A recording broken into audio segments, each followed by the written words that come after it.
going to be the new suicide prevention hotline, the 3-digit number. What's the goal of 988? Is it so it's easier for folks? What do you hope we see happen? Yeah, Maine is really entering a new era in terms of front door access to crisis services and supports across the state. And what 988 will do will ensure that Mainers who are experiencing a mental health crisis, emotional distress, substance use issues, or suicidal crisis can simply call this number and receive immediately timely therapeutic care and support. I would also just note that 988 in and of itself, just remembering a 3-digit number versus a 10-digit number when you might be experiencing a crisis is a vast improvement. And 988 is more than just a phone number. It's also a connection to accessible resources, therapeutic interventions, and supports. And we certainly know that now more than ever, Mainers who are experiencing emotional distress need timely access to care, therapeutic access to care, and 988 is going to open the doors to that. So I was reading an article out of South Carolina at the NBC station there, and it was interesting to me that it looks like every state is responsible for rolling this out themselves. What has the rollout in Maine looked like so far? Yeah, so I think Maine was really well poised in terms of being prepared for implementation of 988. We already have an existing centralized call center, the Maine Crisis Line, that is operated by our partners at the Opportunity Alliance.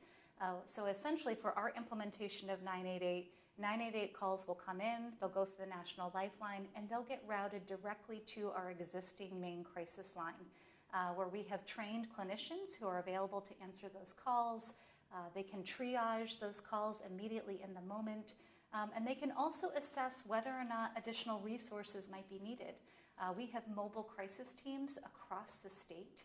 Those mobile crisis teams can also be deployed to support an individual in their home or in their community. And also from an implementation standpoint, one of our strengths was establishing a coalition really early on in terms of our implementation planning. So that coalition included over 60 stakeholders, law enforcement, 911, EMS, that really came together to think about where we were heading with our 988 implementation. The other thing I would just note is that we're already receiving over 10,000 calls monthly to our existing Maine Crisis Line, and we already have an 85% response rate, which is excellent. So I think we're building off the capacity that we already had existing. We're also looking to bolster our capacity within the Maine Crisis Line. There are currently 25 staff who work to answer those calls, and we've provided additional funding to support more staff as well. How many more staff do we expect? 6 additional staff. Okay, so about 31? Correct. Okay. So it sounds like Maine is positioned maybe better than some other states. Like I said, I was reading about South Carolina. It sounds like it's a mess down there. But is there anything that still needs to be done for this rollout? Well, I think the way that I would think about it is this is the first step in the right direction in terms of really realizing a comprehensive crisis system of care in Maine. And we think about the 3 pillars of that system as being somewhere to call, someone to respond, and a place to go. So some of the other efforts that we're working on in addition to 988 implementation is we have stood up the first crisis receiving center in Portland, which is a collaboration with Squirrell.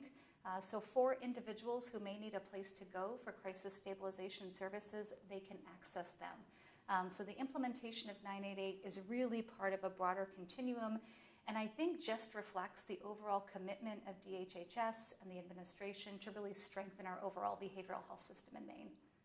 How will this benefit people in Maine? Yeah, so if you are an individual who is experiencing a mental health crisis, what you really need is immediate access to trauma-informed therapeutic support.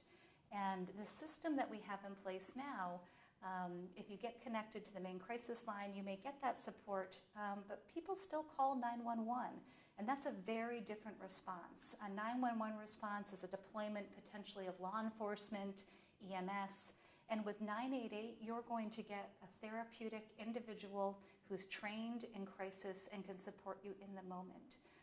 The other thing that's important to note is that currently 83% of our calls to the crisis line are resolved on the phone.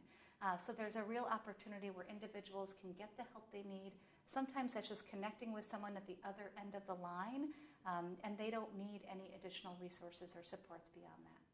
So it's the 3-digit number. Is the goal that it's a little bit easier for people to remember? And, with that, do you think you'll get more calls because it is easier? That's exactly right, and that's what we hope for. We hope to improve access. We hope to have ease of access. Nationally, they are predicting about a 10% increase in volume in the first year. We would anticipate that Maine might be close to that. And over the next 5 years, perhaps a 30% increase in call volume. And from my perspective, that's a good thing. We want people to get the help that they need when they need it. And how is this funded? Yes, so our Maine crisis line is funded by both state and federal funds. So we use some of our mental health block grant.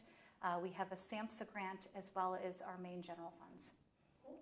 I was going to ask you something else. Anything else you want to add? Just that I think this is a huge opportunity for our state.